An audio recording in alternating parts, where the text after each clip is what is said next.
I never thought a wrong turn in a nightclub would cost me everything I'd built. But when I stumbled into that hallway and locked eyes with Seoul's most dangerous man, my carefully controlled life shattered. He gave me two choices: disappear forever or become his girlfriend for 6 months. I chose the money. I chose wrong. Because Kang Min Jun had been watching me for 3 years, and what started as a business deal became the most dangerous love story I never saw coming. Joyce Williams had always believed in building her own empire, brick by careful brick, paycheck by hard-earned paycheck. At 28, she had carved out a respectable life in Seoul as a financial analyst at Sterling Investments, one of the city's most prestigious firms. Her colleagues admired her sharp mind and sharper tongue, the way she could dissect a company's financial health in minutes and present findings that made senior partners sit up and listen. But what they didn't know, what nobody in that gleaming glass tower knew, was that everyone Joyce earned carried the weight of a past she was still trying to outrun. The name Amara, eternal in Igbo, had been her grandmother's final gift before cancer took her 2 years ago. Before that, there had been her parents, lost to a car accident when Joyce was just 16. She had learned early that love meant loss, that attachment was just another word for eventual abandonment. So she built walls, high and thick, and told herself that independence was worth the loneliness that sometimes crept into her studio apartment in the hours between midnight and dawn. Seoul had been her escape, her chance to be someone new in a place where nobody knew the girl who had cried herself to sleep in foster care, who had worked 3 jobs to put herself through university, who still woke up sometimes reaching for people who would never answer. 3 years in Korea had given her language skills, career advancement, and a carefully constructed life where emotions were filed away as neatly as her financial reports. She had never planned on attending the company celebration at Club Azure that Friday night. Joyce typically avoided these events, preferring the quiet sanctuary of her apartment and a good book to the forced networking and hollow small talk. But her manager had insisted, practically dragging her along with promises that it would be good for her career, that the senior partners wanted to see her face, that sometimes success was as much about visibility as ability. Club Azure was everything Joyce typically avoided. Opulent, exclusive, dripping with the kind of wealth that came from sources polite society pretended not to question. Crystal chandeliers cast prismatic light across crowds of Seoul's elite, their laughter sharp as champagne bubbles, their designer clothes costing more than Joyce's monthly rent. She nursed a single glass of wine, counted down the minutes until she could politely escape, and tried to ignore the way her colleagues grew progressively louder and sloppier as the night wore on. She excused herself around 11, needing air and distance from her boss's increasingly inappropriate jokes. The bathroom sign pointed down a hallway that seemed quieter, dimmer, away from the chaos of the main floor. Joyce followed it, heels clicking against marble, until she realized she had somehow wandered into a section of the club that felt different. Wrong. The music here was muted, the lighting sparse, and the doors along the corridor were unmarked black wood instead of the etched glass of the public areas. She was about to turn back when one of those doors opened. 2 men emerged, dragging a third between them. The man in the middle was bloodied, barely conscious, his expensive suit torn and stained. Joyce froze, every instinct screaming at her to run, but her body refused to cooperate. The men hadn't noticed her yet, too focused on their burden as they hauled him toward another door at the hallway's end. Then a voice, smooth as silk over steel, cut through the silence. "Stop." The men halted immediately. Joyce's eyes traveled past them to the figure standing in the doorway they had just exited. He was tall, dressed in a black suit so perfectly tailored it looked like armor, his features sharp enough to cut. A scar traced his left jawline, pale against his skin. But it was his eyes that trapped her, dark and assessing, missing nothing. Kang Min Jun, though Joyce didn't know his name yet, looked at her the way a predator studies unexpected prey, deciding if it's a threat or an opportunity. His lieutenant's hand moved toward his jacket, toward what Joyce's racing mind knew must be a weapon. She should scream. She should run. She should do anything except stand there meeting the cold gaze of a man who was clearly dangerous, clearly powerful, clearly someone who made people disappear in the shadows of exclusive nightclubs. But Min Jun raised one hand, a gesture so slight it barely qualified as movement, and his lieutenant froze.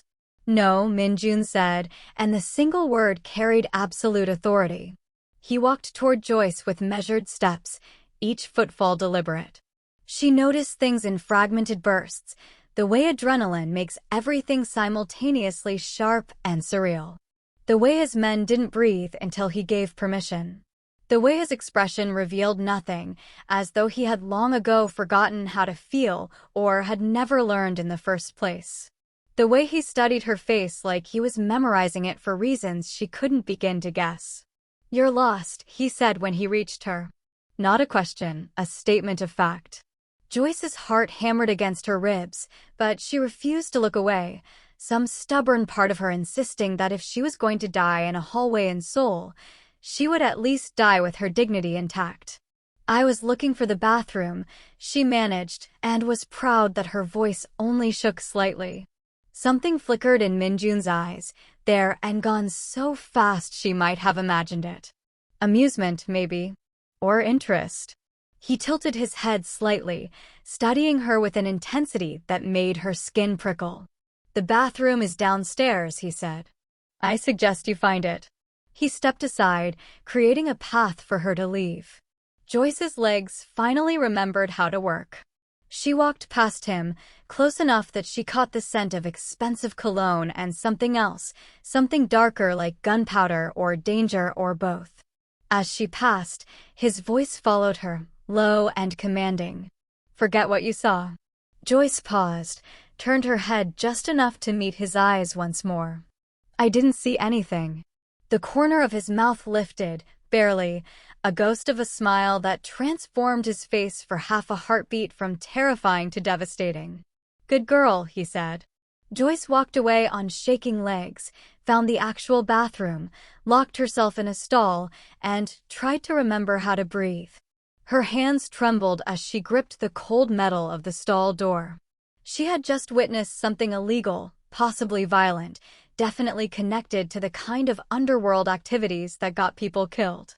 The smart move would be to forget it, exactly as the dangerous man had commanded. Pretend it never happened. Go back to her safe, careful life, and never think about dark hallways and darker eyes again. She rejoined her colleagues, made her excuses, and left within 20 minutes. That should have been the end of it. The next morning, Joyce found a black card slipped under her apartment door. Heavy stock, expensive, with a handwritten note in elegant script that made her blood run cold. "Dinner, tonight, 8 p.m., Lotus Garden, Private Room 7. Wear something beautiful. Don't make me ask twice. K." She knew who K was. She knew what this meant. And she knew that men who dragged bloodied bodies through exclusive nightclubs were not men you refused. If you're enjoying this story of power, danger, and impossible attraction, please subscribe to Afro-Korean Drama TV for more romantic tales that will keep you on the edge of your seat. Your support means everything. Joyce spent the day in a fog of anxiety and calculation. She could run, but where? She could go to the police, but with what evidence? A note? A sighting of something she couldn't prove? And if this man, this K, had found her apartment, knew where she lived, what else did he know? Who else could he hurt? By 7:30 that evening, Joyce stood in front of her closet wearing her best black dress, the one she saved for important presentations and interviews. It was elegant without being provocative, professional without being cold. Armor disguised as fashion. She twisted her grandmother's bracelet around her wrist 3 times, a nervous habit, and told herself she would survive this dinner the same way she had survived everything else life had thrown at her, with her spine straight and her fear locked away where no one could see it. Lotus Garden was the kind of restaurant that didn't advertise because it didn't need to. Tucked away in Gangnam, It catered to politicians, celebrities, and people whose wealth came from sources they preferred not to discuss at dinner parties. Joyce gave her name at the entrance and was immediately escorted through the main dining room, past tables of designer-clad patrons who didn't look up from their expensive meals, to a private hallway lined with numbered doors. Room 7's door was already open. Min Jun sat at a low table in the center of a room decorated in minimalist luxury. Black walls, soft lighting, not a single unnecessary element. He looked up as she entered and dismissed the attendant with a gesture. The door closed behind Joyce with a soft click that sounded too much like a lock engaging. "Sit," Min Jun said. Joyce sat, because what else could she do? The table was set for two, crystal glasses already filled with water, no menus in sight. "You came," Min Jun observed. "Did I have a choice?" "Everyone has choices, Miss Williams. Some are just more appealing than others." The use of her name, which she had not given him, sent ice down her spine. "You know who I am. I know everything about you." Joyce Williams, 28 years old, financial analyst at Sterling Investments for 3 years. Originally from Chicago, orphaned at 16, raised by your maternal grandmother until her death 2 years ago. No siblings, no close family, no romantic entanglements for the past 5 years. You live alone in a studio apartment in Mapo District, you volunteer at Seoul Children's Hospital every Saturday, and you're approximately $150,000 in debt between your student loans and your grandmother's medical bills. Joyce's hands clenched in her lap. The casual recitation of her life, her losses, her private struggles, felt like violation. "What do you want from me?" Min Jun leaned back slightly, studying her with those unreadable eyes. "You witnessed something last night. That makes you a liability. I have a proposition that will solve that problem. I already told you I didn't see anything. And yet here you are, which means you're smart enough to understand the situation you're in." He paused, letting that sink in. "I need a girlfriend." Of all the things Joyce had expected him to say, that wasn't among them. "Excuse me?" "Not a real girlfriend," Min Jun clarified, his tone suggesting he was discussing a business transaction, which perhaps he was. "A public girlfriend. Someone educated, sophisticated, beautiful enough to be believable. Someone who will attend events with me, smile at the right moments, and project the image of stability and legitimacy that my business associates need to see." "I'm not an accessory you can rent," Joyce said, anger cutting through fear. "Everyone has a price, Miss Williams. What's yours?"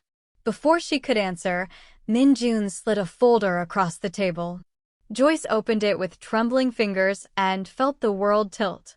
Inside were details of her financial life laid out with brutal clarity. Her debts, her income, her savings that never seemed to grow no matter how many overtime hours she worked. Printouts of her student loan statements, her grandmother's final medical bills that Joyce had insisted on paying herself as a final act of love and duty. And at the bottom, a number that made her breath catch. $200,000. 6 months, Min Jun said. "Be my public girlfriend for 6 months. Attend dinners, galas, events where I need to appear settled and respectable. In exchange, all your debts cleared, plus $50,000 in cash. After 6 months, we break up amicably and never see each other again. You walk away with your freedom and your future. I get 6 months of favorable optics." Joyce stared at the number. $200,000. Her independence. Her dream of starting a foundation for children like her, kids who had lost everything and needed someone to believe in them. Everything she had worked for, handed to her on a silver platter by a man who terrified her. "This is just appearances?" she asked. "Nothing else. I'm not interested in buying a woman's body, Miss Williams. Just her time and her discretion." There was something clinical in the way he said it, as though emotions were variables he had long ago learned to eliminate from his equations. Joyce thought about her debts, about waking up every morning knowing she was one emergency away from financial collapse, about the years stretching ahead of her filled with nothing but work and solitude and carefully managed fear. "I want a contract," she said. "Everything in writing. Exactly what's expected of me, exactly what I'll receive, and a termination clause." For the first time, Min Jun smiled. It was brief, barely more than a slight curve of his mouth, but it transformed his face from coldly handsome to something far more dangerous. "I like you already, Miss Williams. You'll have your contract by Monday. We start Friday night, charity gala at the Shilla Hotel. My driver will collect you at 7. Joyce nodded, sealing her fate with a gesture. She had just agreed to date a man who was clearly dangerous, possibly criminal, definitely someone who existed in a world where problems disappeared in dark hallways. But she had also just bought her freedom, or at least a path toward it. She didn't know yet that freedom was the one thing Kang Min Jun would never let her have. The first month passed in a blur of designer gowns and dangerous men in expensive suits. Min Jun's world was nothing like Joyce's careful corporate existence. Here, power was measured in violence barely concealed beneath polite smiles, in the way men's eyes tracked every movement calculating threats and opportunities, in conversations where every word carried 3 meanings and the truth was whatever served the speaker's purpose. Their first public appearance was a charity gala, the kind of event where Seoul's elite mingled with the city's underworld and everyone pretended not to notice the overlap. Min Jun arrived at her apartment precisely at 7, stepping out of a black Mercedes that probably cost more than Joyce would earn in 5 years. He handed her a jewelry box without preamble. Inside were diamond earrings that caught the light like captured stars. "These are," Joyce started. "Alone," Min Jun interrupted. "For tonight." At the gala, his hand stayed on her lower back, possessive and burning through the thin fabric of her gown. Joyce was introduced to politicians, business executives, and men whose occupations were never quite specified, but whose presence commanded wary respect. She smiled, made small talk, and tried to ignore the whispers that followed them. "How long will this one last?" one woman said, not quite quietly enough.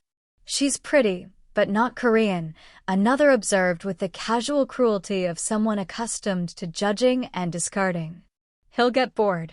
He always does." Joyce's jaw tightened. Min Jun noticed, his hand pressing slightly firmer against her back. "Ignore them," he said, low enough that only she could hear. "I'm used to being underestimated," Joyce replied. Min Jun's eyes met hers, something shifting in their dark depths. "Then they're fools." The comment shouldn't have warmed her. It was probably just part of the performance, maintaining the illusion for their audience.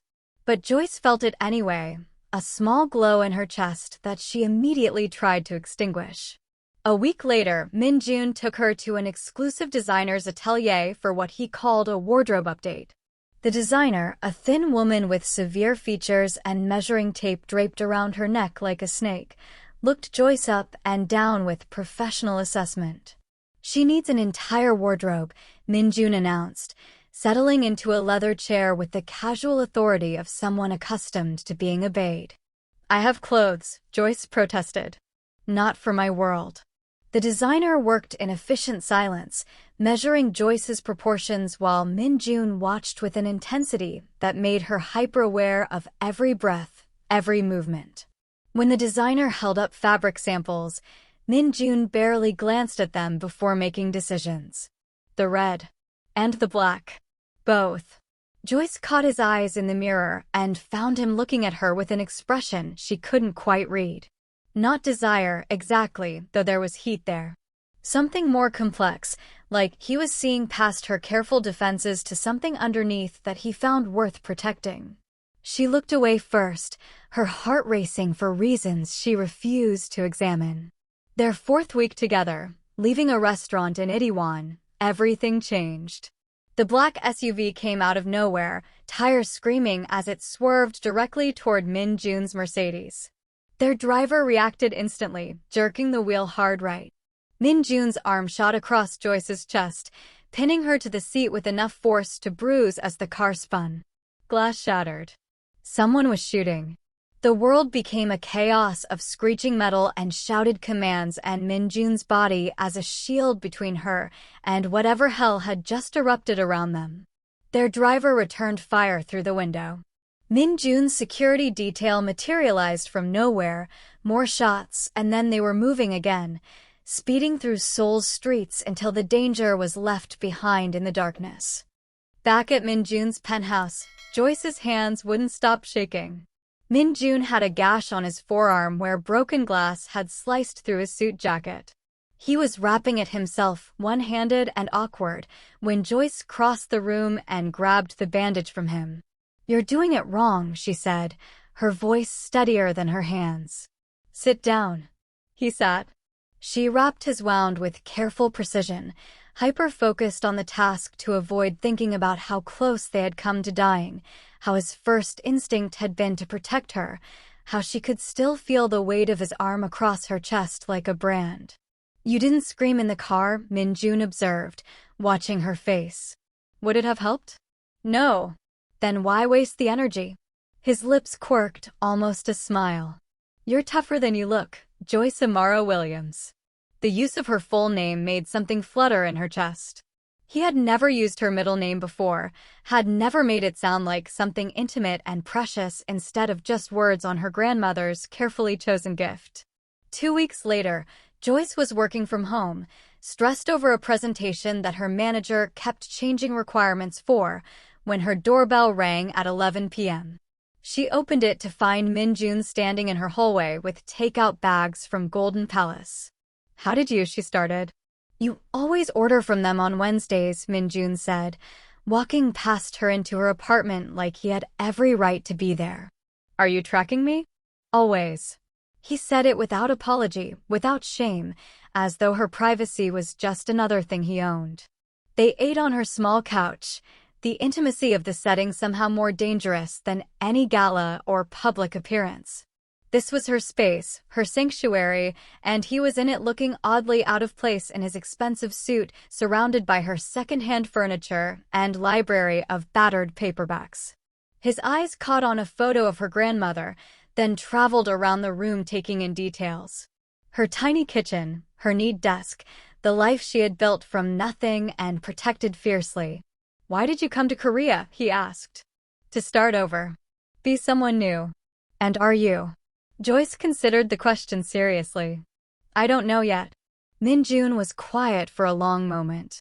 When he spoke, his voice had lost some of its careful control. "I think you're exactly who you've always been. Just braver." The comment sat between them, heavy with meaning Joyce didn't want to unpack. She changed the subject, asked about his work, and was surprised when he actually answered. They talked until nearly 2 a.m., the conversation flowing easier than it should between a criminal and his contracted girlfriend. When he left, Joyce locked her door and leaned against it, trying to understand why her apartment felt emptier than it had before he arrived. Subscribe now to follow Joyce and Min Jun's impossible romance. New stories posted regularly. The 6th week brought an unexpected complication named Kang Min. Min Jun asked Joyce to come to his penthouse, the first time she would see where he actually lived. The space was exactly what she expected, all clean lines and expensive minimalism, a showroom masquerading as a home. But then a young woman appeared from one of the back rooms, beautiful and fragile in equal measure, her eyes too old for her face. "Soo-jin," Min Jun said, and Joyce heard something in his voice she had never heard before. Tenderness. "This is Joyce." "Joyce, my sister, Soo-jin." Soo-jin studied Joyce with wary intelligence. "The girlfriend," she said, making it sound like a question and an accusation. "The girlfriend," Joyce confirmed gently. Over tea that Min Jun served himself, Joyce learned that Soo-jin rarely left the penthouse, that something had happened 7 years ago that had stolen her ability to feel safe in the world. Soo-jin didn't explain, and Min Jun's expression forbade questions, but Joyce understood trauma when she saw it. Recognized it in the careful way Soo-jin positioned herself with her back to the wall, in the slight tremor of her hands when unexpected sounds carried from the street below. They talked about movies instead. Classic films were Soo Jin's escape, her window to a world that felt safer in black and white. Joyce knew every movie Soo Jin mentioned, had spent her own lonely nights finding solace in stories where love conquered all and happy endings were guaranteed. They laughed together over favorite scenes, debated the merits of different directors, and slowly Soo Jin's walls came down. Min Jun watched them from across the room, something shifting in his carefully controlled expression. Later, as Joyce was leaving, Soo Jin caught her hand. "I like you," she whispered. "Please don't hurt him." "It's just business," Joyce said, the lie tasting bitter. "He's never brought anyone here before," Soo Jin replied. "Not in 7 years." "Not since," she paused, seemed to reconsider her words. "Just, please be careful with him. He's more fragile than he looks." Joyce thought about that conversation for days afterward, trying to reconcile the idea of fragility with the man who commanded rooms with a glance, who had people beaten in dark hallways, whose eyes revealed nothing but ice and calculation. The 8th week, Joyce couldn't sleep. Some restless energy had her pacing her apartment until she gave up and took advantage of the key card Min Jun had given her to his building. She told herself she just needed air, space, somewhere to think that wasn't her tiny studio with its walls that seemed to press closer every night. The penthouse rooftop was deserted at 2 a.m. Seoul spread below like a living thing, all lights and movement and endless possibility. Joyce was about to leave when she saw him. Min Jun stood at the edge, hands in his pockets, staring at the city like he could bend it to his will through sheer force of attention. She should have left, given him privacy. But something about his posture, the unusual slump to his shoulders, made her stay. Joyce sat down on the bench behind him without speaking. Minutes passed. The city hummed its late-night song. Finally, Min Jun spoke without turning. "Bad night? Couldn't sleep. You. Anniversary. My father died 7 years ago today. I'm sorry." More silence. Then Min Jun turned, moved to sit beside her, the space between them charged with something Joyce didn't want to name. "My mother died when I was 19, he said, each word carefully measured as though he was rationing them. "My father's enemies used her to get to him. He gave them everything to save her. Money, territory, power. They killed her anyway. Then they came for him 6 years later when grief had made him weak and predictable." Joyce's chest ached. "So you decided never to love anyone. Love makes you vulnerable. Vulnerable gets you killed. Or maybe," Joyce said softly, "love makes you human. And being human is worth the risk." Min Jun looked at her then, really looked, and Joyce saw past the ice to something raw and bleeding underneath. "You really believe that?" "I want to." The rain started, light drops that quickly became a downpour. Neither of them moved. Min Jun reached out, his fingers gentle as they tucked wet hair behind her ear. The gesture was so tender, so at odds with everything she knew about him, that Joyce's breath caught. "This wasn't supposed to happen," he murmured. "What wasn't?" "You." He kissed her. Not the careful, performative kisses they had shared at public events, but something real and desperate and terrifying. Joyce kissed him back, her hands finding his wet jacket, her carefully constructed walls crumbling like they were made of sand instead of steel. When they broke apart, both breathing hard, the world felt different. Dangerous in a new way. "We should go inside," Min Jun said. "You're soaking wet." "So are you." But neither of them moved. They sat in the rain and pretended that everything hadn't just changed, that they could still walk away from this unscathed. After that night, the performance became harder to distinguish from reality. Min Jun's touches lingered. Joyce caught herself watching him when she should have been networking at events. They fell into patterns. Dinner twice a week at his penthouse, where Soo Jin slowly emerged from her shell with Joyce's gentle encouragement. Late-night conversations that had nothing to do with their contract and everything to do with the people they were when nobody was watching. Joyce tried to remember this was temporary, that in a few more weeks the contract would end and they would return to being strangers. But her heart had stopped listening to logic somewhere around the third time Min Jun showed up at her apartment with food and conversation, around the second time she made Soo-jin laugh, around the first time Min Jun looked at her like she was something precious instead of purchased. She was falling in love with him. The realization hit during their 10th week, at a gallery opening where Min Jun's hand rested on her waist, and she felt safe instead of trapped, cherished instead of controlled. She was falling in love with a man who had bought her time, who existed in a world of violence and shadows, who had probably done things that would horrify her if she knew the details. And the terrifying part was she suspected he was falling too, in his careful, controlled way. The way he listened when she talked about her foundation dreams. The way he made sure her favorite coffee appeared on her desk at work. The way he watched her with Soo-jin like she had given him something he hadn't known he was missing. They were breaking all their own rules and Joyce didn't know how to stop. Subscribe to Afro-Korean Drama TV and never miss a moment of this epic love story. Hit that bell icon for notifications. The 10th week ended with Joyce cleaning her apartment, trying to distract herself from thoughts of Min Jun and contracts and feelings that grew more complicated every day. She was sorting through old emails when she found something that made her blood run cold. A message from 3 years ago, before she had even moved to Korea. An anonymous tip about a job opening at Sterling Investments. She had always wondered how they had found her, a recent graduate with no connections to Korea, no obvious reason why a prestigious Seoul firm would recruit her specifically. She clicked through the forwarding trail, following the digital breadcrumbs back through servers and redirects. The original email came from an encrypted source, but there was a signature buried in the metadata that made her hands shake. KMJ Holdings. Min Jun's company. Joyce's mind raced, pulling up memories and details she hadn't questioned before. The recruiter who had contacted her worked for a company that she now recognized as a KMJ subsidiary. Her apartment building, she had never thought to check, but suddenly needed to know, pulling up the ownership records online. KMJ Holdings.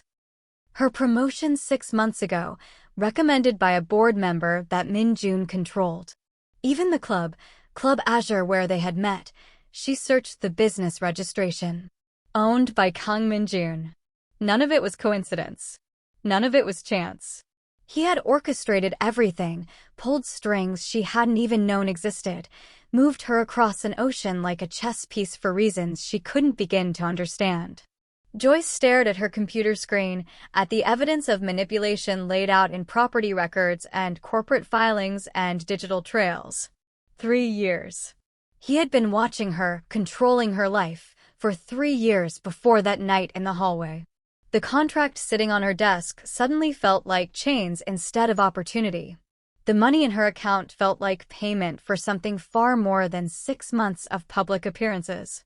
Her entire life in Seoul, everything she had built and achieved and been proud of, was a lie constructed by a man who treated people like possessions. She grabbed her phone, her keys, and headed for Min Jun's penthouse, running on rage and betrayal and the sick feeling that she had been played by an expert. The penthouse door was unlocked. Joyce burst in to find Min Jun at his desk, paperwork spread before him, looking up in surprise as she stormed across his pristine floor. "How long?" she demanded. Min Jun set down his pen with careful precision. "How long what? How long have you been manipulating my life?" Something shifted in his expression, a wall slamming down. "Joyce." She threw her phone at him, emails and property records pulled up on the screen. "My job. My apartment. The club. You planned all of it. So I'll ask you again. How long?" The silence stretched between them, heavy with truths Joyce wasn't sure she wanted to hear. When Min Jun finally spoke, his voice was quiet and completely without inflection. 3 years. The confirmation, even though she had known, still felt like a physical blow. Joyce's breath caught, her chest tight with betrayal and something that felt horribly like heartbreak. "Why?" Min Jun stood, moved around his desk, but didn't approach her. "I saw you at a conference in Singapore. You were presenting on ethical investment strategies to a room full of men who wanted to dismiss you before you even opened your mouth. You made them listen. You were brilliant and fearless and completely unaware of how extraordinary you were. So you decided to control my entire life? I needed someone in Seoul. Someone intelligent, trustworthy, clean. I had my people reach out about the job opportunity. Joyce's laugh was bitter. And the rest? The apartment? The promotion? Did you plan for me to witness your crimes too, or was that the only actual coincidence in 3 years? I protected my investment, Min Jun said, and Joyce hated how clinical he sounded, how unmoved. I'm not an investment. Her voice cracked. I'm a person. I'm a human being with agency and choices and a life that should have been mine. You're right. The quick agreement somehow made it worse. Joyce advanced on him, all her careful control shattered. You said this was random. You said you needed a girlfriend for appearances. But you chose me. 3 years ago, you chose me and you've been pulling my strings ever since. Was any of it real? The dinners? Your sister? The rooftop? Joyce. Was any of it real? Min Jun's mask was perfect, revealing nothing. You signed a contract. You knew what this was. I knew what you told me it was. I didn't know I'd been your puppet for 3 years. I didn't know I'd be stupid enough to. She cut herself off, the words too dangerous to speak aloud. But Min Jun heard them anyway. His jaw tightened, the only crack in his composure. To what? Nothing. Forget it. Say it. Why? So you can add it to your files? So you can use it against me like you've used everything else? Joyce's eyes burned, but she refused to let the tears fall. I'm done. Keep your money. I'll finish out the contract term because I honor my agreements even when the other party is a manipulative bastard, but we're done. Whatever this was, whatever I thought it might become, it's over. She turned to leave. Made it 3 steps before Min Jun's voice stopped her. The club was coincidence. Joyce turned back slowly. What? Everything else, you're right. The job, the apartment, making sure you succeeded, that was all planned. But that night at the club, that was fate or chance or whatever you want to call it. I had been watching you from a distance for 3 years, too much of a coward to approach you, to explain why a stranger was so, he paused, seemed to struggle with the word, captivated.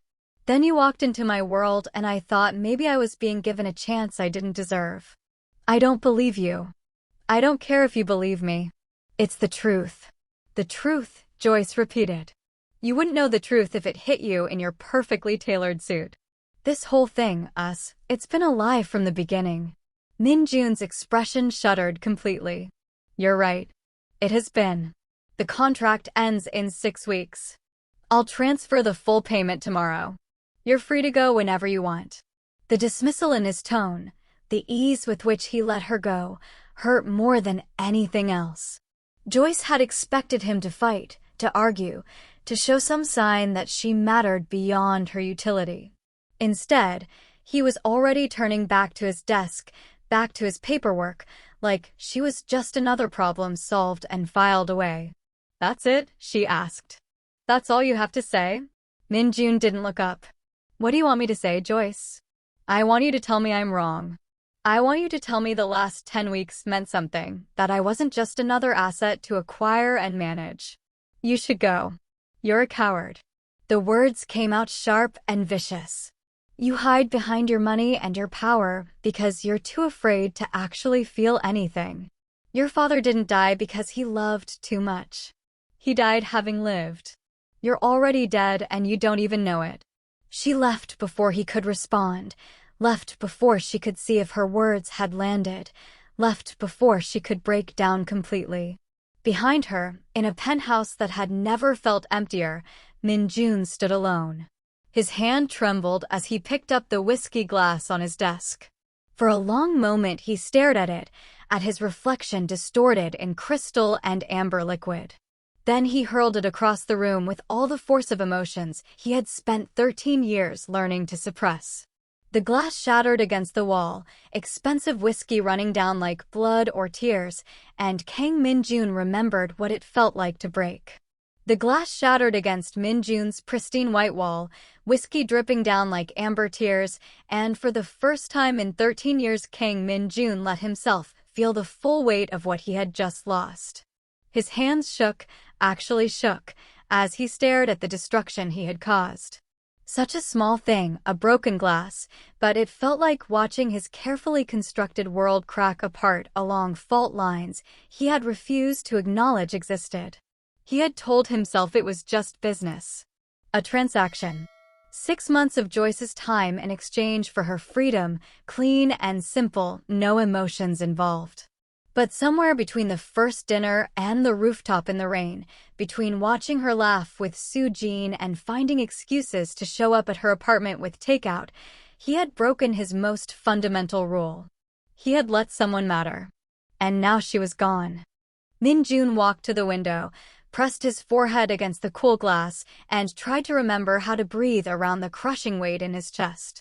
Seoul glowed below him, a city he controlled through fear and money and carefully applied pressure, but he couldn't control the one thing that actually mattered.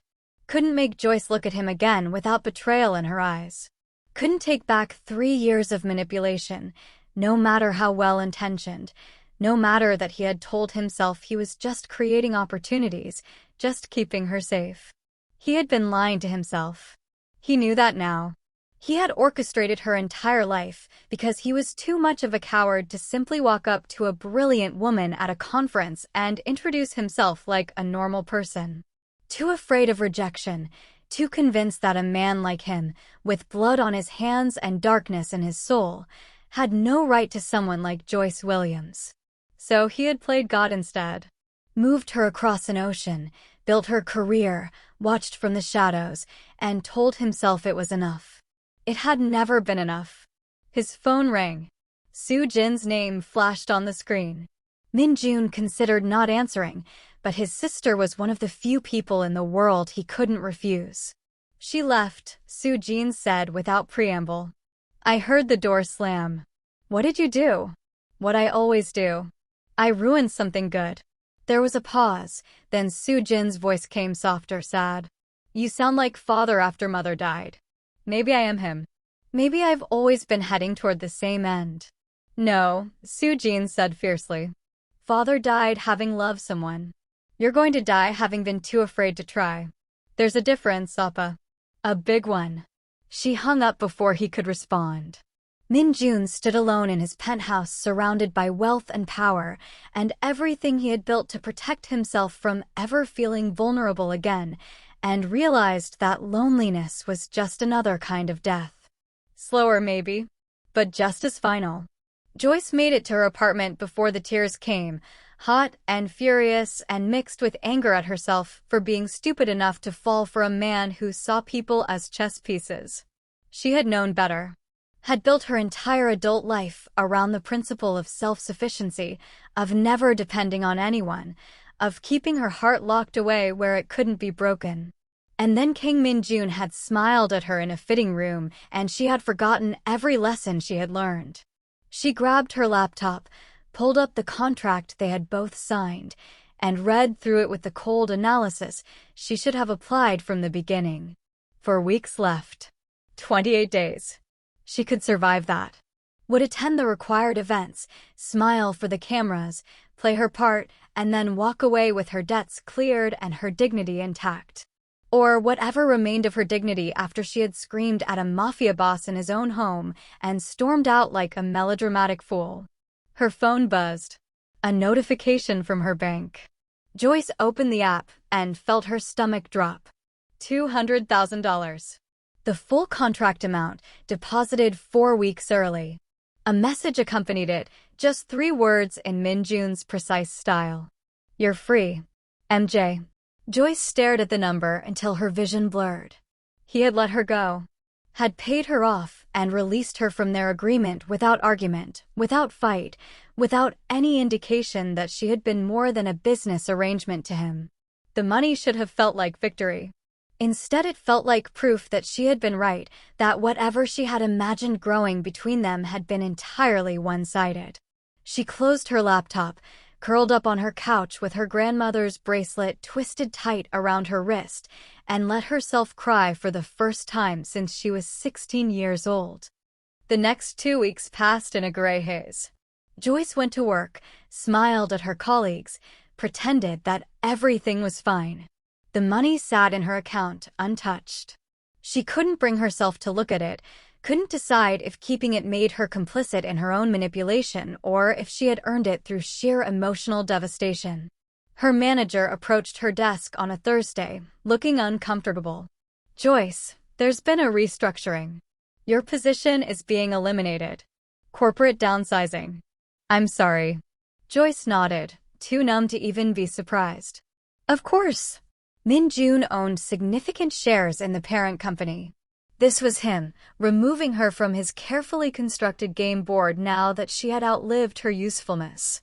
Cleaning up loose ends. She cleaned out her desk that afternoon, accepted the severance package, and walked out of Sterling Investments for the last time. On the street, she stood in the Seoul afternoon wondering what came next, where she was supposed to go when the life she had built turned out to be nothing but borrowed time in someone else's story. Her phone rang. Soo-jin. Joyce almost didn't answer. Talking to Min Jun's sister felt like ripping open wounds that needed to scar over. But Soo-jin had been kind to her, had trusted her with fragile parts of herself, and Joyce couldn't ignore that. "Hello." "He didn't fire you," Soo-jin said immediately. "The restructuring was approved 3 months ago, before you even met." He fought against it, tried to block it. But he couldn't without exposing his ownership stake, and that would have brought questions he couldn't answer. Joyce sat down on a bench, legs suddenly weak. "Why are you telling me this?" "Because you need to know my brother is an idiot, but he's not cruel." "He's been," Soo-jin paused, searching for words, "he's been different since you left. Worse. Colder. He fired 3 people yesterday for mistakes he would normally have ignored. He's not sleeping. Won't eat. Just works and stares at his phone like he's waiting for something that's never going to come." "That's not my problem," Joyce said, but her voice lacked conviction. "Isn't it? You're the one who taught me that love makes us human. That it's worth the risk. Were you lying, or were you just too scared to believe your own advice?" The question hit harder than Joyce wanted to admit. She had spent 2 weeks telling herself she was better off without Min Jun, that their relationship had been built on lies and manipulation, that she deserved better than a man who played games with people's lives. All of that was true. But it was also true that he had protected her when it cost him business deals. That he had opened his home and his sister to her. That he had looked at her on a rain-soaked rooftop like she was something precious and terrifying in equal measure. That for maybe the first time in his carefully controlled life, he had let himself be vulnerable. And she had walked away. What if you were the one person who could save him from himself, Joyce? What if your love was the thing that could finally heal him? The question hung in the air, unspoken but powerful. Joyce ended the call with Soo-jin, promising to think about it, and sat on that bench watching Seoul move around her like she was a ghost haunting her own life. She should hate Min Jun. She wanted to hate him. But somewhere underneath the anger and betrayal was a truth she didn't want to face. She understood him. Understood the fear that made him control everything because chaos had taken everyone he loved. Understood building walls because letting people in meant risking the kind of pain that could destroy you. Understood being so terrified of vulnerability that you'd rather be alone than take the chance. She had been doing the same thing for 12 years. Min Jun had just had better resources to work with. Joyce went home and did something she should have done weeks ago. She researched Kang Min Jun properly, digging past the legitimate businesses to the whispered connections, the careful distance he maintained from anything provably illegal, the way his organization operated in shadows while he stood in spotlights looking respectable. She found articles about his father's assassination, grainy photos of a 25-year-old Min Jun at the funeral looking shell-shocked and alone. Found mentions of his sister's kidnapping, the ransom paid, the trauma that had left Soo-jin afraid of the world. And she found something else. a children's hospital wing in Busan, anonymously funded, but with KMJ Holdings' fingerprints all over the shell corporations. A scholarship program for orphans. Donations to domestic violence shelters. Small acts of protection and care, hidden where no one would see them, where they couldn't be used as leverage or weakness. Min Jun had been trying to save people while convinced he was too broken to be saved himself. Joyce closed her laptop and made a decision. She didn't know if it was the right one, didn't know if she was being brave or stupid or some combination of both. But Soo-jin was right about one thing. Joyce had spent 2 weeks being angry. Maybe it was time to be honest instead. She grabbed her phone and typed out a message before she could second-guess herself. "We need to talk. Coffee tomorrow, 10 a.m., that place near Honggang Park you took me to. Come alone." She hit send before fear could stop her. The response came 30 seconds later. "I'll be there. MJ." Joyce spent the night rehearsing what she would say, how she would lay out her terms and boundaries, how she would make clear that if they were going to try this, really try, it would be as equals with honesty between them. No more manipulation. No more secrets. No more hiding behind contracts and careful distance. She fell asleep around 3 a.m. and dreamed of dark eyes and rooftop rain, and the way Min Jun had looked at her like she was the only solid thing in his shifting world. The coffee shop was nearly empty when Joyce arrived at 9:45, too early but too nervous to wait at home. She ordered an Americano she didn't want and sat at a corner table watching the door, her heart doing complicated things in her chest every time someone walked past. Min Jun arrived at exactly 10 a.m. because of course he did, punctual even when meeting the woman who had called him a coward and walked out of his life. He looked terrible. Good, objectively, because Min Jun in a black sweater and dark jeans was unfairly attractive, but terrible in the ways that mattered. Shadows under his eyes. A tightness around his mouth. The kind of exhaustion that came from not sleeping, not eating, not doing any of the basic things required to be human because you had forgotten how. He sat down across from her without ordering anything. "Thank you for coming," Joyce said, and hated how formal she sounded. "You said we needed to talk. So talk. Right to business then." Joyce took a breath and decided to match his directness. "I'm angry at you. I'm going to be angry for a while. You manipulated my life for 3 years, and that's not something I can just forgive because you had good intentions or childhood trauma or whatever justification you've been telling yourself." Min Jun nodded, accepting this without argument. "But I also understand why you did it. And I've spent 2 weeks trying to hate you and I can't." She met his eyes, willing him to really hear her. "I can't hate you because I know what it's like to be so afraid of losing people that you'd rather be alone. I know what it's like to build walls so high you forget there's supposed to be a door. I've been doing it my whole life." Something shifted in Min Jun's expression, a crack in the ice. Joyce continued, her voice stronger now. "So here's what I need. If we're going to do this, if we're going to try, I need honesty. Complete honesty. No more games, no more controlling my life from the shadows, no more deciding what's best for me without asking. I need a partner, not a puppeteer. And if I can't promise that?" Min Jun asked quietly. "If control is so ingrained in me that I don't know how to stop? Then you learn. You try. You fail sometimes and we fight about it and you try again. That's what actual relationships are, Min Jun, messy and complicated and full of mistakes. Not business contracts with termination clauses."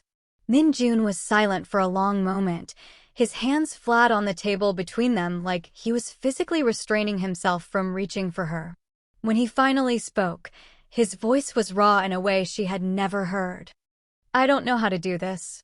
I've spent 13 years making sure I never had to feel anything, never had to risk anything, never had to be the kind of vulnerable that gets people killed. And then you walked into my club and looked at me like I was a person instead of a monster and he stopped, seemed to struggle with the words. I wanted things I had convinced myself I didn't deserve." "What things?" "You. Mornings with coffee and stupid arguments about movies.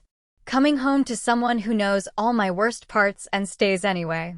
A reason to be better than what my world made me. He finally met her eyes fully. I love you, Joyce. I've loved you since Singapore when you made a room full of powerful men shut up and listen.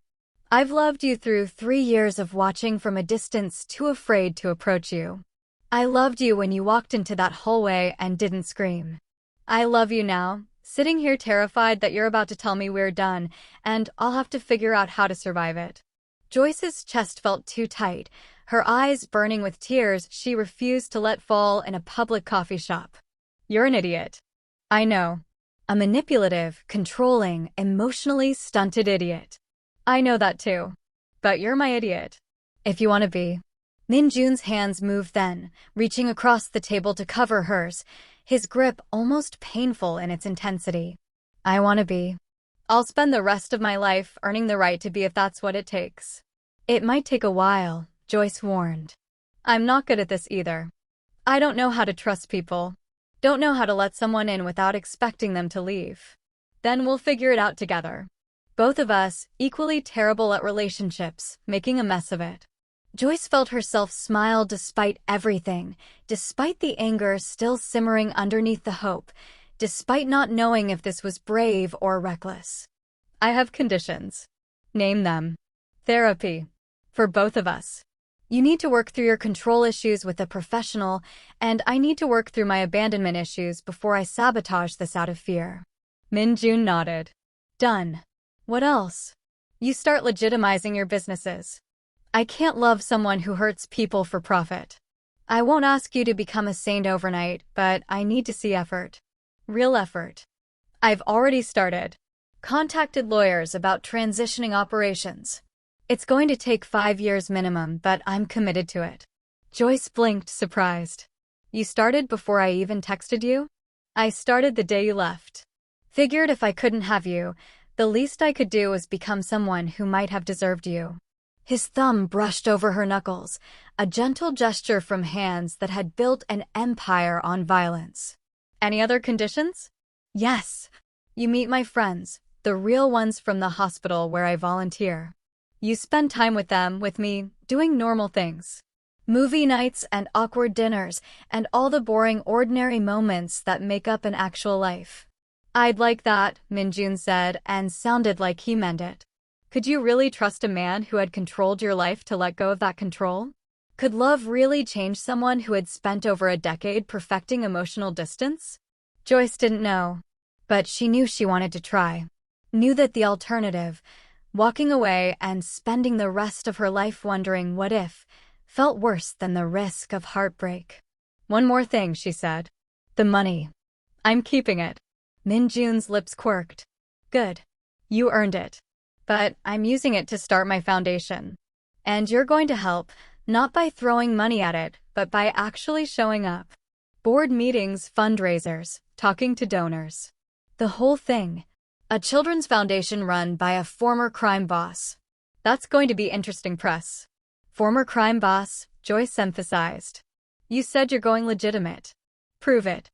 Min Jun stood, pulled Joyce to her feet, and for the first time in 2 weeks touched her with something other than professional distance. His hands cupped her face, gentle despite their history of violence, and his forehead rested against hers. I'm going to mess this up, he whispered.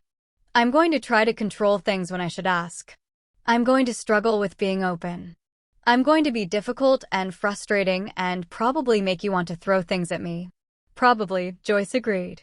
But I promise I'll try. Every day. To be better. To be honest. To be someone worthy of you. You already are, Joyce said, and realized she meant it. Not because Min Jun was perfect or healed or suddenly transformed into someone without darkness. But because he was trying. Because he had looked at his worst impulses and chosen differently. Because love had made him want to be more than what his trauma had shaped him into. They left the coffee shop together, hands linked, and Joyce felt something settle in her chest. Not certainty, because relationships built on honesty rarely came with guarantees. But hope. The fragile, terrifying, beautiful kind of hope that comes from choosing to trust someone with your broken pieces and believing they'll handle them with care. Min Jun walked her home, kissed her forehead at her door like she was something precious, and promised to call her that evening. Joyce watched him leave, then went inside and did something she hadn't done since her grandmother died. She called the hospital where she volunteered and asked about bringing a +1 to their next movie night fundraiser. If she was doing this, if she was really giving them a chance, she was going all in. No half measures. No safety nets. Just two damaged people trying to build something real from the wreckage of their pasts. Her phone buzzed an hour later. Min Jun. Soo-jin wants to know if you're coming to dinner this week. She misses you. I miss you. Joyce smiled at the screen, at the vulnerability in that simple admission.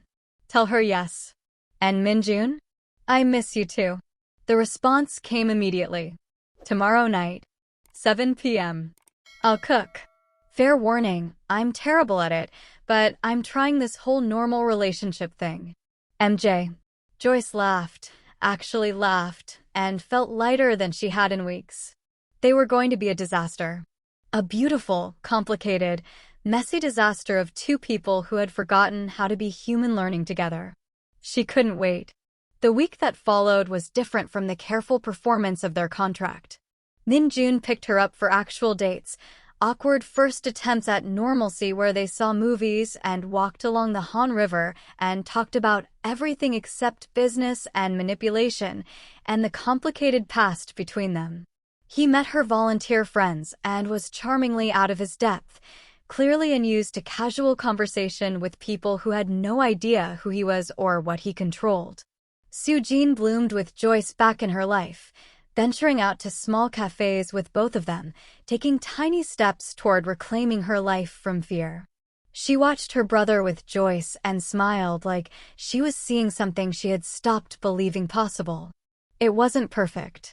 Min Jun still struggled with letting Joyce make decisions without his input, still had moments where his instinct was to control rather than collaborate.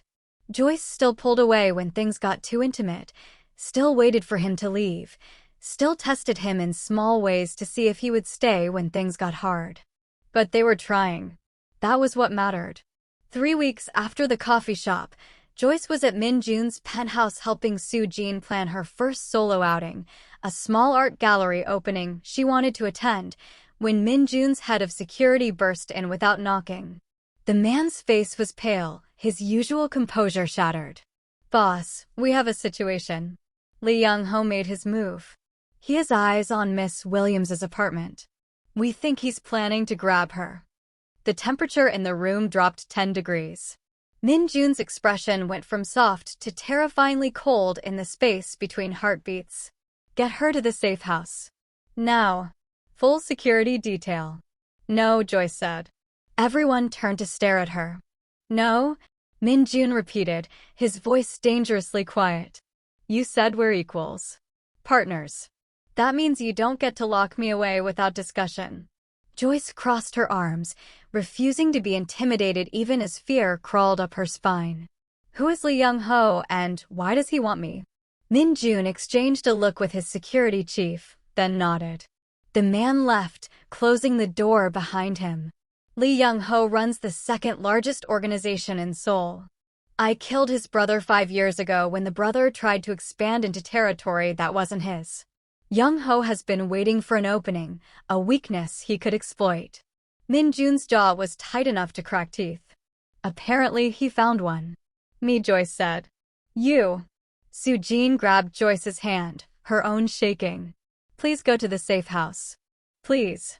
I can't, her voice broke. I can't watch him lose someone else. Joyce looked between them, saw the real terror in Soo-jin's eyes, the barely controlled rage in Min Jun's expression, and made a choice. Okay, but you're coming with me, she said to Min Jun. We face this together or not at all. Joyce, if something happens to you because of me, it won't. Because you're going to protect me and I'm going to trust you to do it. That's what partners do. Min Jun pulled her close, his arms tight enough to bruise, his face buried in her hair. I won't let him touch you. I promise. Joyce held him back just as fiercely, feeling his heart race against hers. I know. They had 2 hours. 2 hours before Lee Young-ho's men moved on her empty apartment, before they realized she was gone, before the real game began. Min Jun spent those hours making calls, moving pieces, preparing for a war he had tried to avoid by going legitimate. But some battles found you whether you wanted them or not. And this one, Joyce realized as she watched Min Jun transform back into the cold strategist she had first met, this one was about more than territory or pride. This was about whether love made you weak or gave you something worth fighting for. Min Jun caught her watching him, crossed the room to where she sat with Soo-jin. I need to tell you something. In case, he paused, seemed to force the words out, in case things go wrong. They won't. Joyce, please. Let me say this. He knelt in front of her, took her hands in his. You saved me. From myself, from becoming the kind of monster my world wanted me to be, from dying alone and empty with nothing but money and power to show for my life. Whatever happens, I need you to know that loving you is the bravest thing I've ever done. And I don't regret a single moment. Joyce felt tears slide down her cheeks. Don't talk like you're saying goodbye. I'm not. I'm saying thank you. For seeing past what I was to what I could be. For giving me a reason to try. He kissed her then, soft and sweet and full of promises about tomorrows they might not get to keep.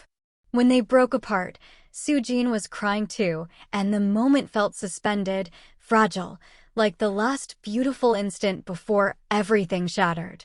Min Jun's phone rang. He answered, listened, and his expression went carefully blank. He has her apartment surrounded. 20 men. He's waiting for her to come home. What do we do? Joyce asked. Min Jun looked at her, and in his eyes she saw calculation mixing with something else. Determination. We give him what he wants. Min Jun's plan was simple in concept, terrifying in execution. Joyce would return to her apartment, visible and seemingly alone, drawing Young-ho's men in. But she wouldn't actually be alone. Min Jun's entire security team would be positioned in the building, in neighboring apartments on rooftops, waiting for Young-ho to make his move. When he did, they would have him. Absolutely not, Joyce said immediately. I'm not bait. You're protected bait, Min Jun countered. Every angle covered, every contingency planned. Young-ho wants to use you against me.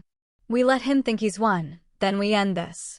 Joyce stood, pacing the length of Min Jun's office. And if something goes wrong? If one of your contingencies fails? Then I die making sure you don't.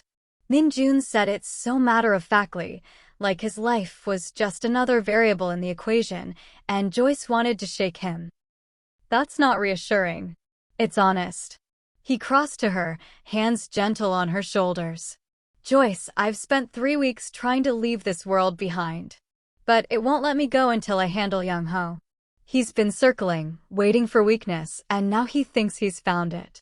If we don't end this now, you'll never be safe. We'll spend our lives looking over our shoulders, waiting for him to strike. Joyce hated that he was right. Hated that the life Min Jun was trying to leave kept dragging him back. What if we just leave? Disappear? He'd find us. And he'd hurt people we care about to draw us out. Soo-jin, your friends from the hospital, anyone connected to us becomes a target. Min Jun's grip tightened slightly. I won't let him hold our future hostage. Let me protect you. Let me end this so we can actually have the life we're trying to build. Soo-jin spoke from the doorway, her voice small but steady. Do it, Joyce. Let him protect you the way he couldn't protect me 7 years ago. Let him have this. The weight of that statement settled over the room.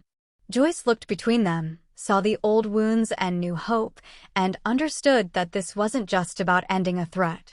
It was about Min Jun proving to himself that he could keep someone safe, that loving Joyce wouldn't get her killed the way loving had destroyed his parents.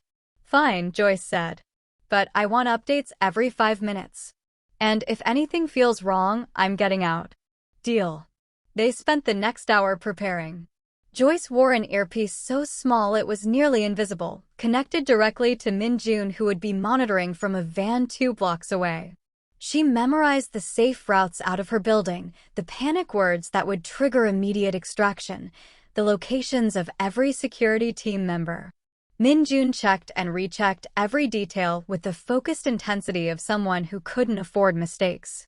When everything was finally ready, he pulled Joyce aside one last time. "If this goes wrong," he started.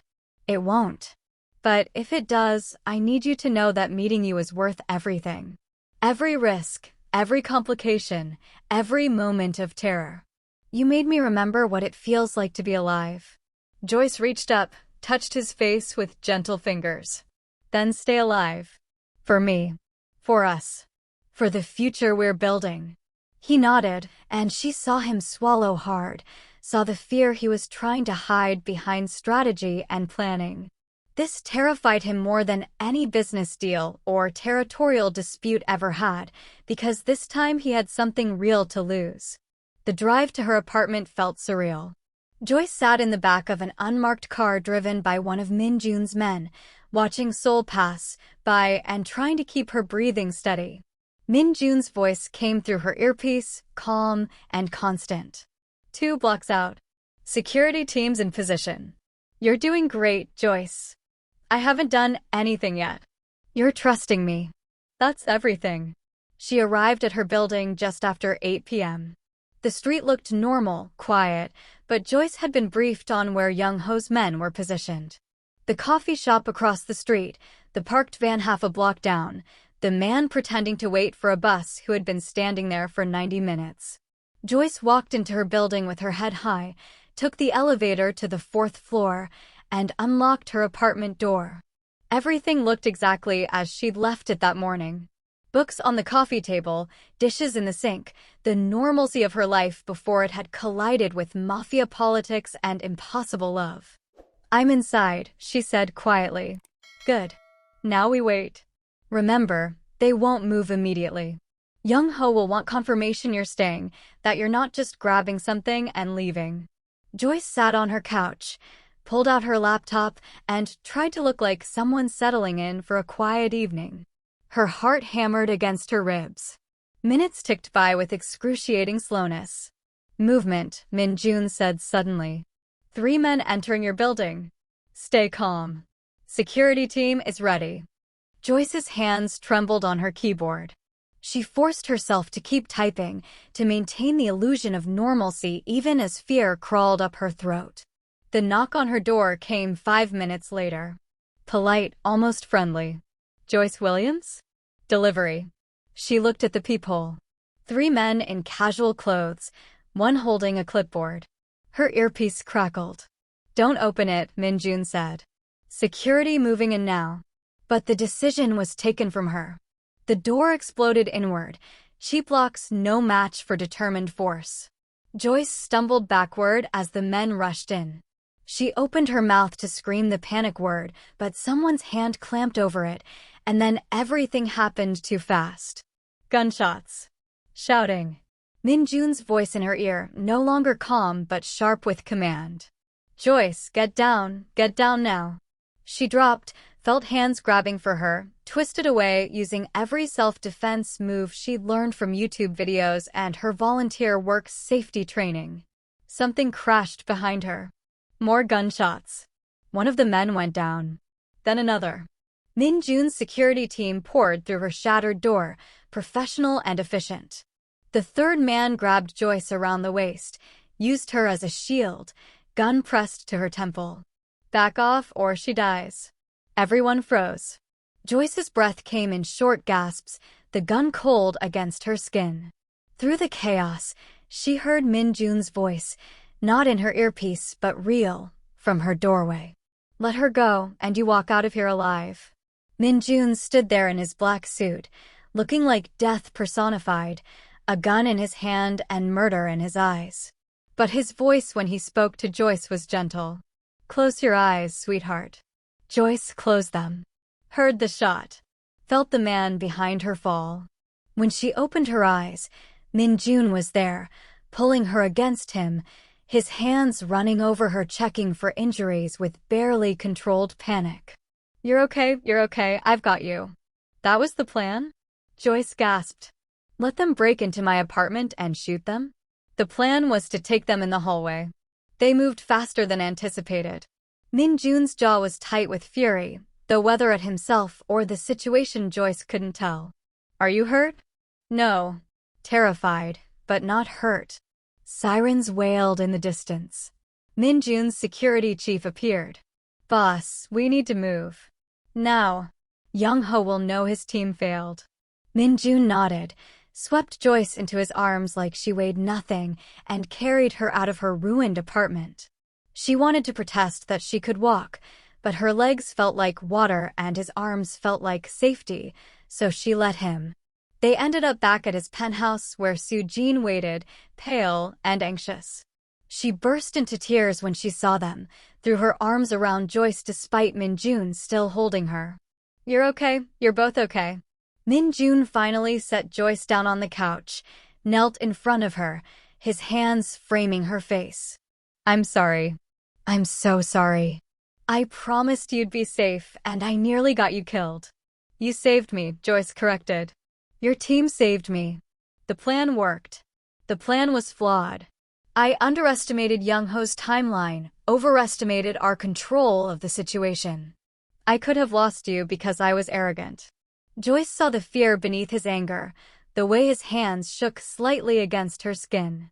This was what vulnerability looked like on Kang Min Jun, raw and terrified and blaming himself for variables no one could have predicted. But you didn't lose me. I'm here. We're both here. She covered his hands with hers. What happens now? Now Young-ho knows his move failed. He'll either retreat or escalate. Either way, he's shown his hand. My people are already moving on his operations, cutting off his revenue streams, isolating him from his allies. Within 48 hours, he'll have two choices: negotiate or go to war. And if he chooses war? Min Jun's expression went cold. Then I end him. Permanently. I've been trying to leave this life, but I won't let him threaten you. Won't let him make you live in fear. Could you really escape a violent past when that past refused to let you go? Joyce wondered if Min Jun would ever truly be free of this world, or if the best they could hope for was managing the danger rather than eliminating it. But looking at him now, seeing the fierce protectiveness in his eyes, she knew he would try. Would spend his life trying if that's what it took. The next 24 hours were tense. Min Jun's organization moved with calculated precision, dismantling Young-ho's power base piece by piece. Joyce stayed at the penthouse with Soo-jin, watching news reports that hinted at gang violence in southern Seoul. Territory disputes turned bloody. Min Jun came and went, always returning to check on her, to touch her like he needed physical proof she was still whole. On the second night, he came back looking exhausted but satisfied. It's done. Young-ho requested a meeting. He's surrendering his claim on my territory and leaving Seoul. In exchange, I let him walk away with his life. Just like that? Joyce asked. He lost too many men, too much money. Continuing the fight would destroy him completely. This way he saves face, relocates to Busan, and we never cross paths again. Min Jun sat beside her, pulled her close. It's over, Joyce. You're safe. Joyce let herself sink into him, feeling the tension drain from her body. So what now? We just go back to normal life? Dating and therapy and building my foundation. Is that what you want? I want boring. I want ordinary. I want movie nights and arguing about what to have for dinner and all the mundane moments that make up a real relationship. Min Jun smiled, actually smiled, and it transformed his whole face. I think I can manage that. Though I should warn you, I'm genuinely terrible at cooking and I have strong opinions about movies. I'll risk it. They sat in comfortable silence, wrapped in each other, until Soo-jin appeared with a bottle of wine and 3 glasses. We're celebrating, she announced. Joyce survived being kidnap bait, Appa didn't die being heroic, and I left the penthouse today. Went to a gallery opening. Alone. Well, with security, but still. Joyce and Min Jun both stared at her. Soo-jin, that's amazing, Joyce said. I figured if you could face down armed men, I could face down my fears. Baby steps. Soo-jin poured wine for all of them, raised her glass. To new beginnings. And to the woman who saved my brother from himself. They drank to that, to survival and second chances, and the messy, complicated, beautiful thing they were building together. 3 months later, Joyce stood on a small stage at the Williams Foundation's opening gala, looking out at a room full of donors and supporters and children whose lives would be changed by the programs they were launching. Min Jun sat in the front row next to Soo-jin, watching her with unconcealed pride. This foundation exists because I know what it's like to lose everything, Joyce said to the assembled crowd. To feel alone and scared and like the world has forgotten you exist. But I also know what it's like to be given a second chance.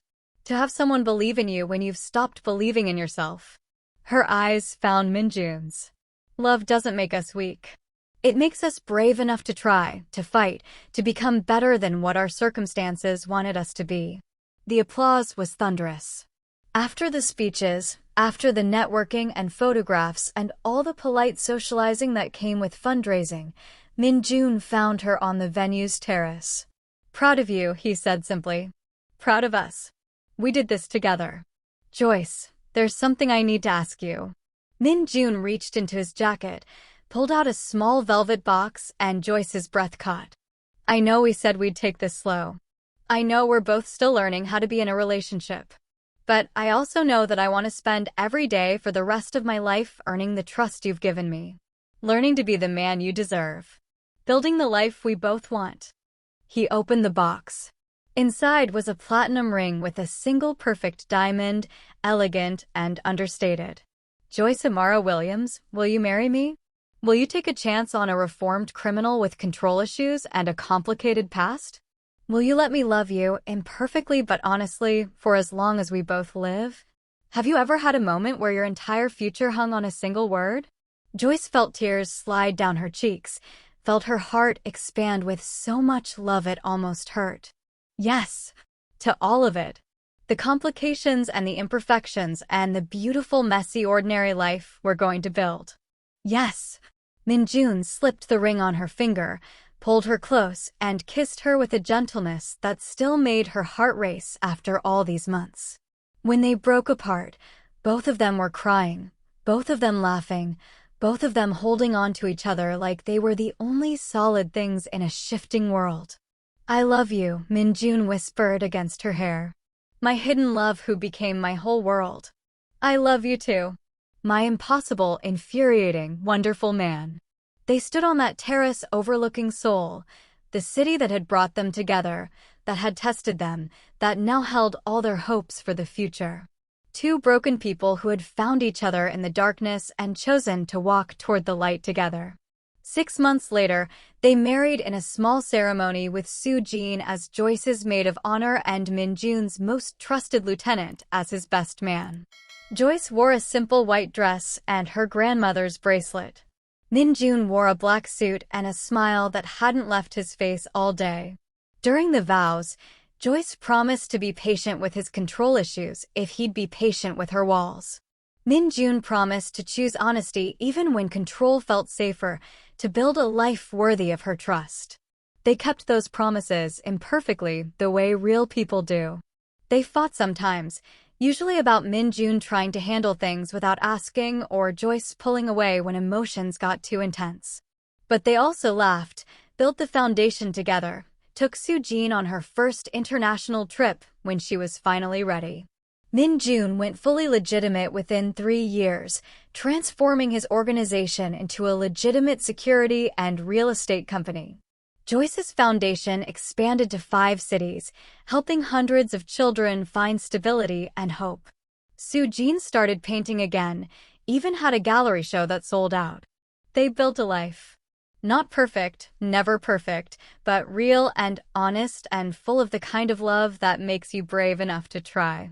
On their first anniversary, Min Jun took Joyce back to the rooftop where they'd first kissed in the rain. Thank you, he said. For what? for seeing past what I was, for believing I could be better, for choosing me every day even when I make it difficult. Joyce laced her fingers through his. Thank you for letting me in, for trusting me with your broken pieces, for building this life with me.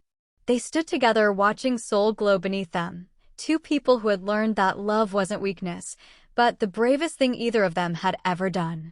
And if you asked them whether the risk had been worth it, whether choosing vulnerability over safety had been the right call, they would both answer the same way.